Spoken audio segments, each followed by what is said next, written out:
Di video kali ini kita akan bahas apakah lens hood penting atau enggak. Dan ya, bumper dulu.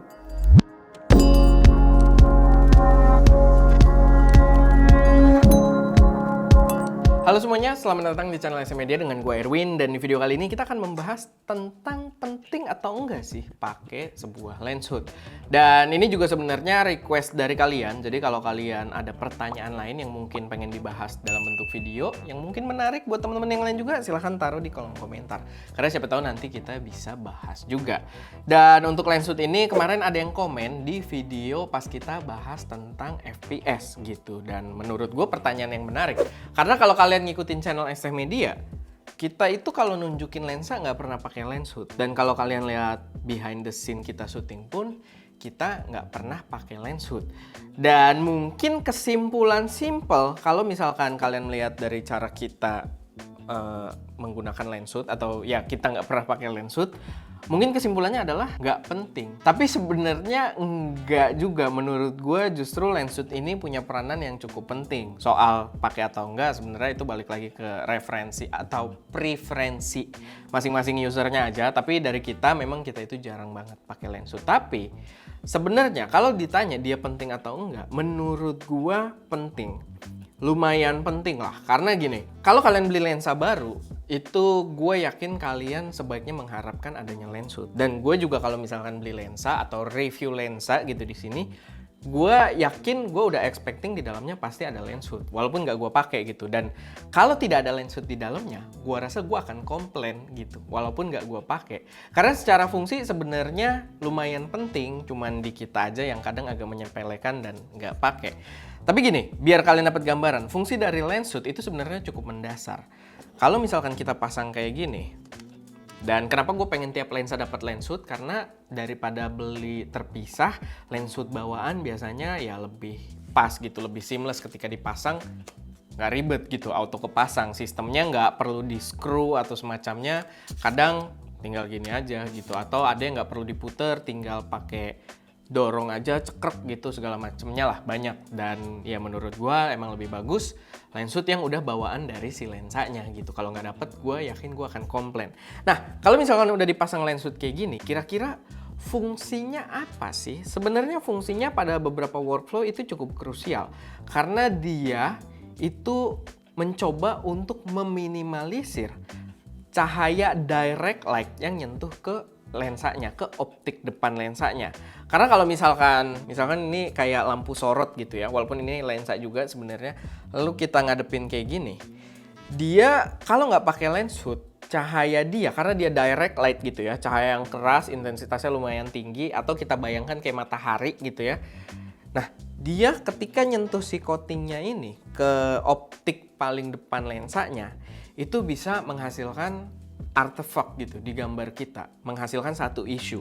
Dan yang sering terjadi adalah bias cahaya, bias atau lens flare cahaya yang tidak diinginkan. Kadang bentuknya bermacam-macam juga, ada yang bentuknya kayak light leaks gitu, yang dia kayak lens flare, cuman dia terlalu mengganggu di lensa kita. Ada juga yang bentuknya kayak bias cahaya aja. Bias cahaya maksudnya kita harusnya ada footage contoh juga. Kita ada pakai Viltrox waktu itu syuting di Tangkuban Perahu, atau kita ada pengetesan juga waktu kita review Tokina. Itu kalau misalkan kita ngadep ke matahari, kita shoot subject ngadep ke matahari gitu. Mataharinya walaupun masih agak tinggi, nggak kelihatan gitu di frame kita, tapi dia akan bikin gambar kita tuh agak wash out. Dan itu bakal penuh, jadi coating si lensanya, ini balik lagi, ini kadang tergantung juga. Kalau si Zeiss biasanya coatingnya bagus, atau lensa-lensa native kayak lensanya Fujifilm, lensanya Sony, lensanya Canon, itu biasanya cukup bagus gitu. Walaupun tetap ada isunya, sedikit ada lah. Cuman kalau pakai lensa third party ini rawan. Kayak kalau pakai Viltrox biasanya dia akan langsung wash out.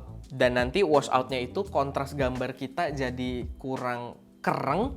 Dan yang lebih buruk kayak yang kita alamin di Viltrox itu, kalau kena direct light, biasnya itu ngurangin kontras dan niban pakai warna magenta, sehingga skin tone jadi magenta, lalu sekitar juga nggak terlalu parah tapi ada sedikit shifted ke arah magenta, yang itu nggak bagus.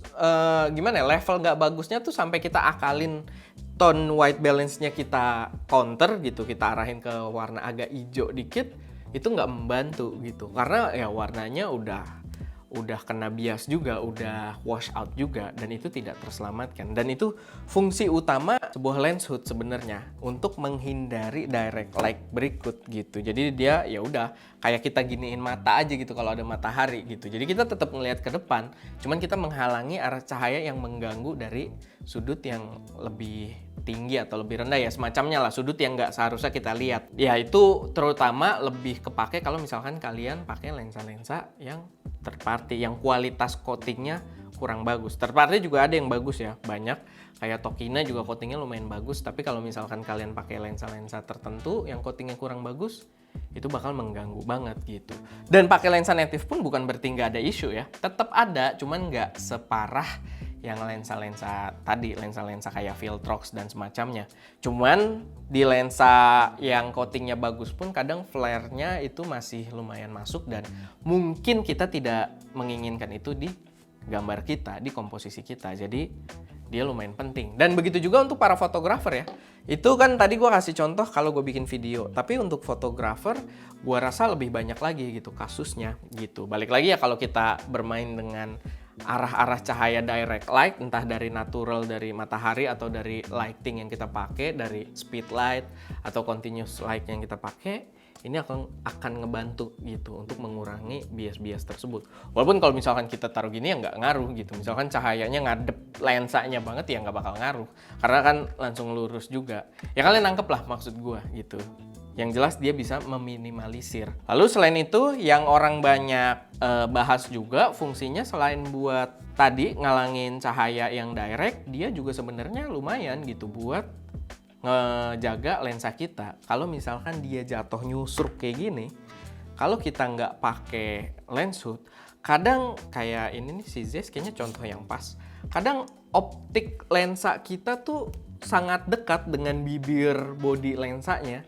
Jadi kalau kita jatuh dan ada barang kecil aja di bawah situ, tak, bisa langsung kena optiknya gitu. Dan kalau udah kena optiknya ya kelar aja udah hidup lu gitu. Gua nggak ngerti lagi mau gimana. Di servis juga, gua nggak tahu sih, gua nggak pernah pengalaman servis lensa ya. Tapi yang jelas itu sangat maknyus gitu ya kalau sampai kejadian kayak gitu. Makanya kalau kalian di luar, di kondisi-kondisi yang mungkin nggak terlalu terkontrol ya, kalian pasangin lens hood kayak gini, dia bisa buat ngamanin juga gitu. Kalau jatuh, lumayan dia kena ini duluan. Dan dia juga kadang lumayan apa ya, dia ngeridem vibration juga gitu. Bukan ngeridem, apa bahasanya kayak mengurangi gitu, mengurangi shock yang terjadi, karena di sini dia plastik gitu. Beberapa lens hood. Jadi kalau jatuh, kadang dia nggak bikin seluruh lensanya kena benturan juga, nggak, dia karena dia lebih soft gitu. Jadi dia agak sedikit meredam gitu, agak sedikit meredam benturannya, dan kadang ya kalau udah mantep banget dia pecah. Tapi balik lagi, pas pecah pun potensi optik kita selamat itu lebih besar dibandingkan nggak pakai lens hood gitu. Ya itu intinya adalah lens hood lumayan penting. Soal pakai nggak pakai itu preferensi masing-masing. Di sini gue mengakui, kalau di video-video lain kan gue bilang shutter count nggak penting, prosesor nggak penting. Ya itu gue kasih sudut pandang gue, dan gue yakin akan hal itu.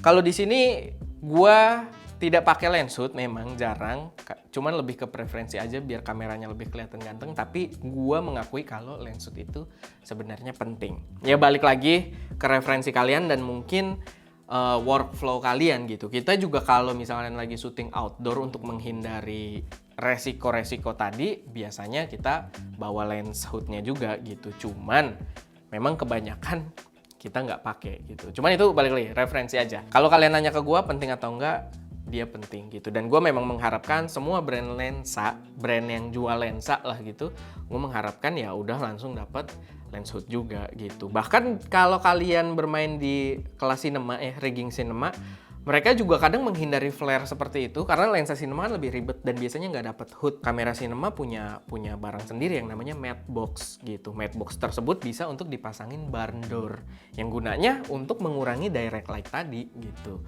Cuman ya barn door fungsinya bisa lebih banyak sih, bisa buat naruh filter juga sebenarnya. Tapi ya intinya si matte box ini salah satunya ya bisa dipasang barn doors yang simpelnya cara kerjanya mirip dengan lens hood, yang membuktikan kalau dalam produksi dia cukup penting juga. Balik lagi ke kebutuhan konten kalian sebenarnya. Oke, paling segitu aja sih sedikit pembahasan gua. Mungkin agak ruwet gitu ya. Gue susah banget nyari bahasa-bahasa sekarang ya. Intinya semoga bermanfaat buat kalian, semoga bisa menambah wawasan kalian. Walaupun gue nggak tahu, mungkin gue tidak pandai dalam menyampaikan satu materi gitu, tapi ya semoga bisa bermanfaat. Oke, itu aja dari gue Erwin. Di belakang kamera ada Ska, dan jangan lupa untuk berkarya.